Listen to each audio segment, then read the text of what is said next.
Comenzamos esta ronda informativa, nuestra jornada de todos los días en Venezuela. Y es que las recientes precipitaciones en los estados andinos del país han causado daños significativos, como lo hemos venido reseñando. Solo en el estado Mérida, más de 24,000 familias han sido afectadas lamentablemente, y así lo ha dado a conocer el gobernador de la entidad, Arnaldo Sánchez. Veamos parte de sus declaraciones.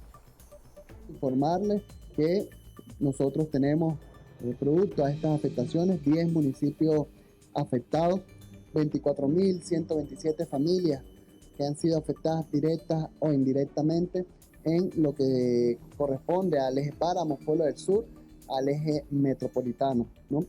Además, quiero informarle al Estado Mérida que en todo el levantamiento que se ha hecho con todos los equipos del Ministerio de Vivienda, del FONVI, de Protección Civil, se han identificado 595 familias afectadas, ¿no?, en materia de vivienda. Actualmente nosotros tenemos 26, lo que nosotros llamamos los hogares solidarios, ¿no?, que tenemos acá en el estado de Mérida. Allí nosotros tenemos 207 familias actualmente en estos hogares solidarios, que además está siendo atendido integralmente. Hemos tenido en esta situación que se nos ha presentado 61 vías afectadas que hemos ido ya restituyendo, que se ha ido avanzando para poder garantizar el acceso al estado de Mérida. Aquí, bueno, yo quiero informarles, nosotros en el estado tenemos 3 vías de acceso. La primera vía es del Vigía hacia la ciudad de Mérida, la segunda es de Barinas, la tercera es de Valera, el estado de Trujillo, para acá, para Mérida. En un momento, el 25 de junio, 24 y 25, nosotros quedamos totalmente aislados, desconectados, porque tuvimos dificultad en las 3 vías de acceso al estado. Sin embargo, bueno, ya en 24 horas se había dado solución y se dio acceso por el Vigía, ¿no?, para las 2 afectaciones que tuvimos allí. Se logró con todo el trabajo del equipo del Ministerio de Obras Públicas, el Ministerio de Transporte, con la dirección del vicepresidente de Obras Públicas y Servicios, General Márquez, con todo el equipo de la gobernación, ingenieros, ingenieras de la gobernación del estado bolivariano de Mérida, se logró restituir ese paso. Y más adelante nosotros estaremos entrevistando a el ingeniero hidrometeorólogo Valdemar Andrade para conversar acerca de qué es lo que espera Venezuela en las próximas horas con las lluvias. En otros temas, el gobierno de Trinidad y Tobago denominó a la banda criminal Tren de Aragua como grupo terrorista tras la solicitud hecha al respecto por los Estados Unidos. Veamos. Un comunicado de la Fiscalía General de Trinidad y Tobago publicado este miércoles señala que la designación del Tren de Aragua como grupo terrorista es el resultado de la estrecha colaboración del gobierno de las Islas Caribeñas con su socio clave, Estados Unidos. La orden del Tribunal Superior prohíbe cualquier trato con el Tren de Aragua e instruye que se congelen todos los bienes que sean propiedad o estén controlados directa o indirectamente por esta organización. También apunta que la prestación de servicios financieros y de cualquier otro tipo, bienes o apoyo al grupo, constituye un delito según la ley antiterrorista del país. El comunicado describe al Tren de Aragua como un grupo internacional con origen en Venezuela y células en otros países que ha cometido o intentado cometer actos de terrorismo que amenazan la seguridad de las personas y representa un riesgo significativo. Debido a la ubicación geográfica de Venezuela y su proximidad a Trinidad y Tobago, el gobierno de Trinidad y Tobago decidió tomar las medidas inmediatas necesarias para proteger la seguridad de sus ciudadanos, concluyó el comunicado.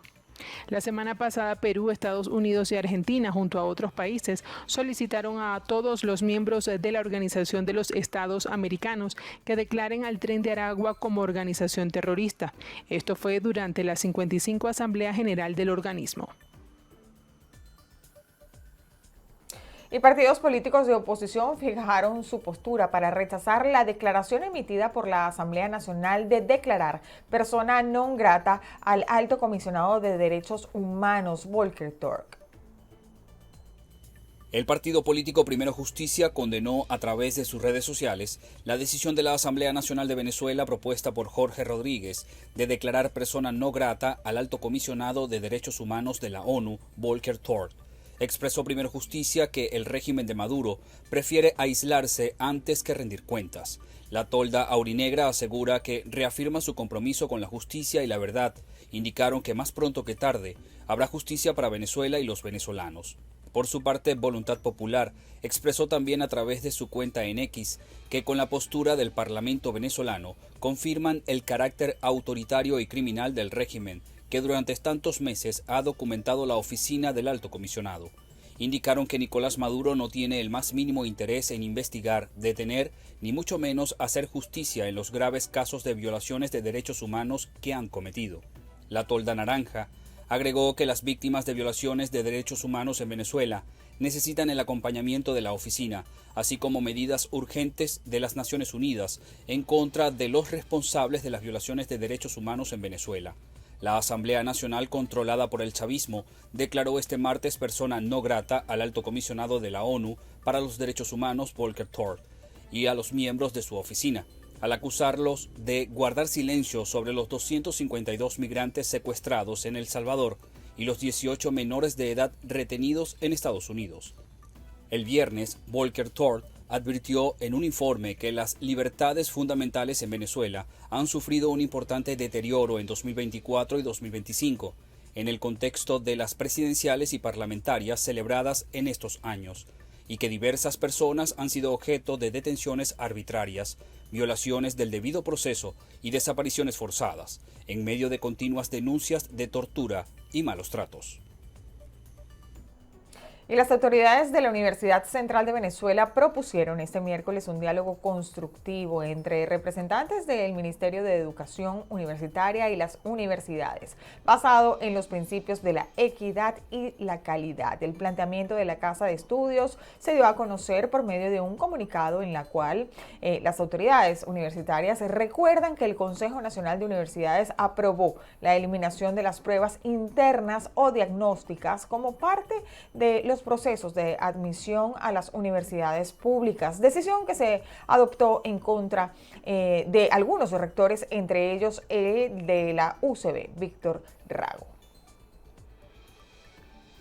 Y fíjese usted en este dato, hasta un 25% de morosidad han reportado colegios privados en Venezuela, poniendo a prueba la capacidad de mantenimiento financiera de las instituciones al cierre del año escolar.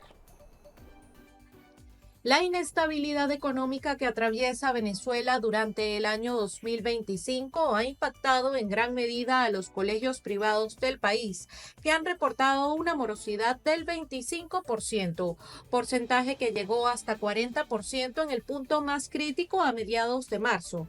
Así lo denunció el director general de Consenso Educativo, Fausto Romeo. 25% sigue siendo alto. O sea, si yo tengo un 25% de morosidad, pero solamente un 15% para, que yo lo llamo de recuperación de la morosidad de esto, bueno, sigues teniendo un déficit que entonces se transpola hacia la parte operativa, cuando tenemos un 70% de gasto de incidencia laboral, pero el otro 30% de gastos operativos. Eso quiere decir que no voy a poder prestar más el servicio de robótica, por decir algo, o inclusive comienzo a disminuir los gastos del internet, en vez de tener 3 empresas, porque se requiere un internet permanente y sabemos cuál es la deficiencia del internet de cualquiera, público y privado. Entonces ya empezamos a recortar gastos, pero que eso se transforma después en la eficiencia de la calidad educativa, que es lo que no queremos disminuir. El deterioro financiero también ha afectado la contratación y remuneración docente. Romeo explica que al menos un 70% del presupuesto escolar es destinado al pago de sueldos y bonificaciones, las cuales han presentado retrasos durante los últimos meses. Sí, hay mucho retraso en los pagos de los maestros, cosa que no sucedía desde, bueno, yo creo que de hace más de 15, 20 años en el sistema educativo privado, que no sucedía eso. Hoy en día tal vez no sea el sueldo, pero sí los bonos, porque hay mucho compromiso de bonos en divisa que no se pueden honrar, porque ya los ingresos por divisa estamos hablando de un 7%, ni siquiera hablamos de un 10% de ingreso en moneda dura para poder decir, bueno, el 30 de julio te voy a dar tanto de bono en divisas, que era el compromiso que tenía. Ante esta situación, los directivos de colegios privados desarrollan estrategias para mediar el pago con los representantes y con esto intentar que los alumnos se mantengan en las aulas y no migren al sector público.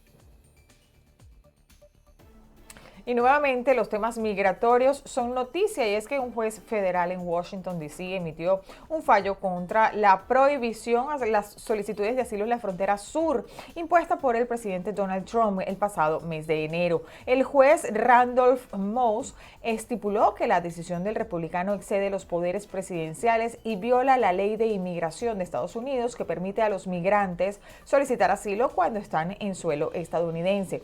En el documento, el juez Moss señaló que reconoce los grandes retos a los que se enfrenta el Ejecutivo a la hora de prevenir y disuadir la inmigración irregular en Estados Unidos. Sin embargo, concluyó en palabras textuales que ni la Constitución ni la ley migratoria le dan al presidente autoridad para reemplazar las leyes y procedimientos ya establecidos por el Congreso. Seguramente estaremos conversando con el abogado Guillermo Nolivos la próxima semana acerca de esta información.